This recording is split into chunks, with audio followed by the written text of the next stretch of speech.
I'm going out in the world and I'm going to buy something for myself for the first time. Having to figure out what the right number is a really big question. Yeah. And so the piece of advice I'd give people there is set your number, whatever you think the right number is, and then test it. This is Las Vegas Real Estate Now with local real estate expert Harvey Blankfeld. So we've got an article in the RJ. It was just there just yesterday. Who wrote this?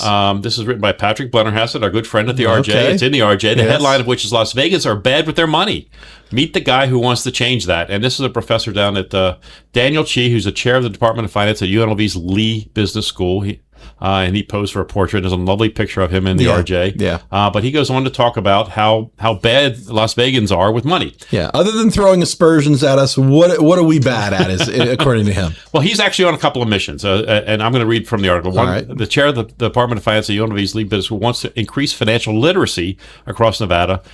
A recent study found that Nevada has the highest rate of credit card delinquencies and one of the highest overall debt burdens of any state.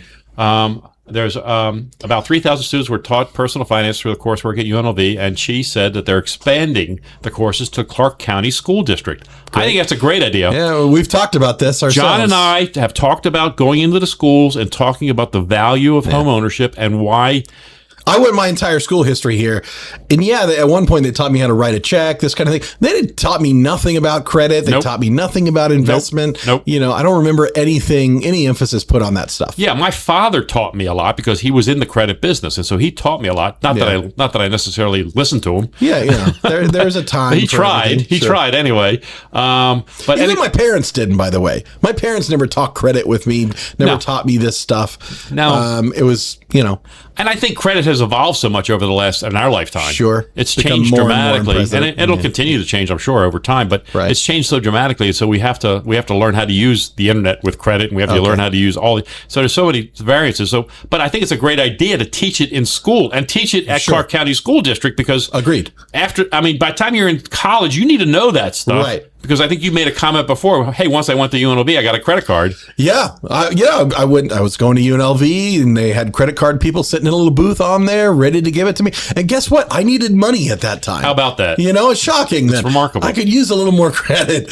I remember my first credit card had a $200 credit limit on it, and I ran that thing right to $200 within a week. Right. And it was terrible. I had no idea it didn't feel like I was spending real money at the time. Those early days, it did lead to me stumbling and having problem and paying the price. Yep. And, I may be perfect now, but there was a time I wasn't. Indeed. And I'm the same way. I had my bumps when I first took on credit. So they're saying that Nevadans are carrying the most credit card related debt and most likely to default is kind of where they're going. That's what they said. And so he goes on to say he was recently appointed by the Nevada System of Higher Education's chancellor to represent NSHE on the Nevada Advisory Council for Financial Literacy due to his work on increasing financial literacy. Yeah. His second mission is to try to help turn Las Vegas Valley, long heavily reliant on tourism and gaming, to power its economy into a financial hub. He wants to bring more financial institutions into the valley, and he starts with training the next generation of financial talent through UNLV, and in turn to help cultivate the industry locally.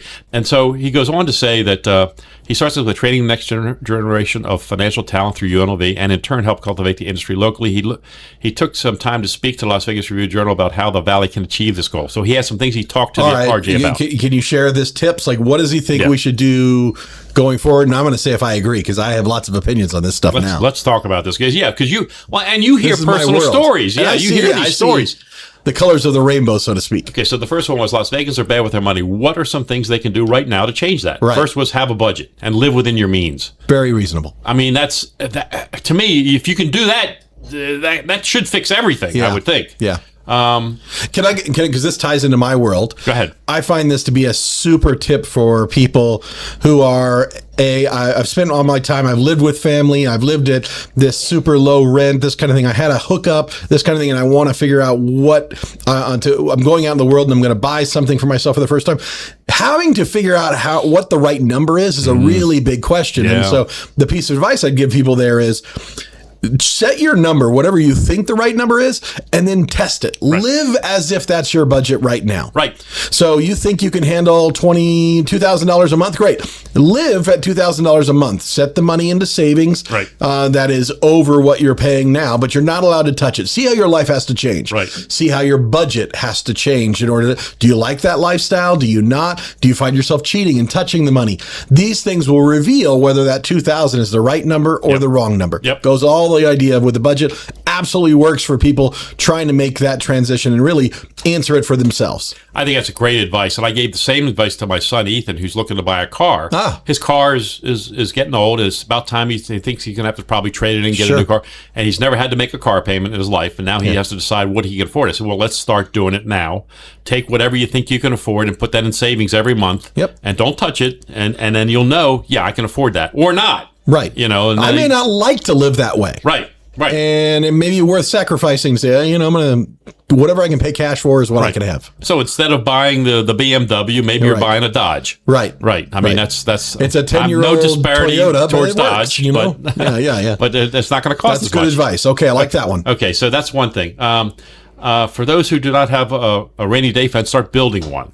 That's another thing. Good standard advice. Have some safety net. I'll tell you, once again, from the mortgage side of things is, I see people do this all the time, and buying a house and moving into it and being broke sucks. Yeah. They don't like that. No. They're high stressed. You're most likely to be spending money in those circumstances. Yeah. I'm buying new curtains. I'm getting new plates. I'm having new towels. You're spending all this extra dollars. And if it has to go on credit, that makes things just worse. Yeah. So having some safety net dollars makes a big, big difference. Yep. How much is a question mark. And in the historical terms, we've seen, have 3 months of your expenses as your emergency fund. I like that. I've seen that now raised to 6 months. 6 months of whatever it takes to pay for your life, pay your bills on an ongoing basis.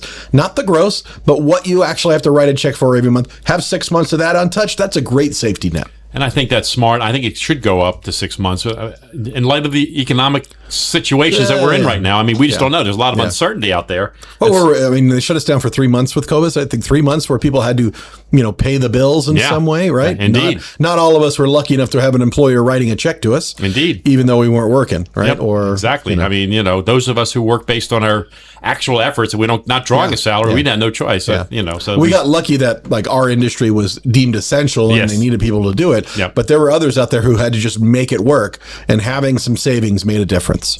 Yeah, and then the other thing he talks about is opening a money market fund for a higher interest rate instead of just a regular savings account, which I think, okay, great. Let's draw better money. We've seen the banks out there basically paying nothing nowadays. Yeah. I mean, 0.01%. Yeah. Really small amounts. Yep. And it is true in our world where by putting your money into these different places, you can get different yields.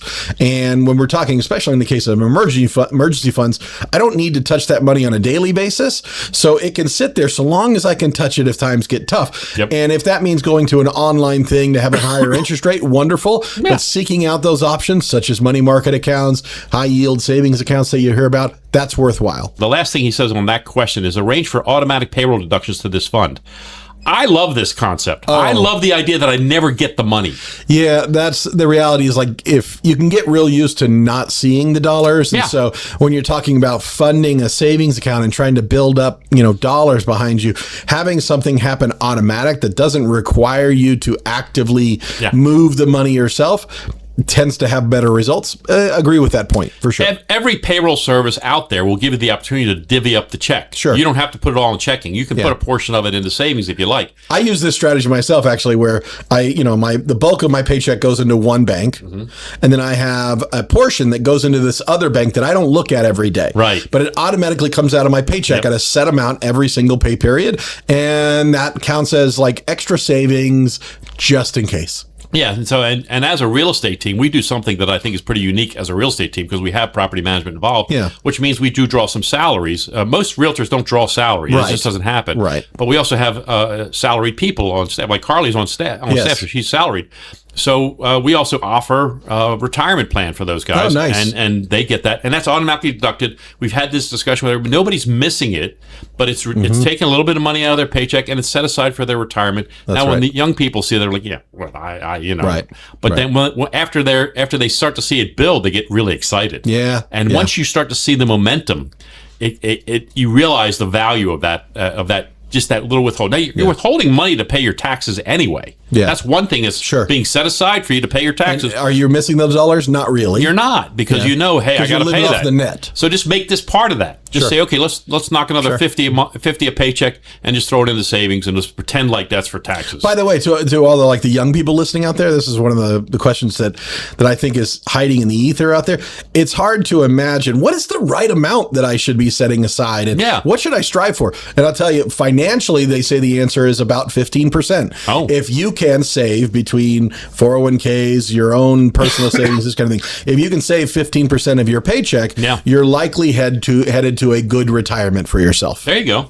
And so you're sooner trying you to start strive for something, that's what you strive for. The sooner you start, the better off you're going to be. Yeah. I mean, I'm just going to tell you, I got a late start. But I'm okay. But if I wish I had started earlier. I do. It would have made a difference for me. I might not be doing this right now. But truthfully, when I was young and poor, I never had the option. I needed every dollar that I was making, and I respect that. And that's the truth. Yeah. As time goes forward, eventually you don't need every dollar, and you have to prioritize these other things. Yep.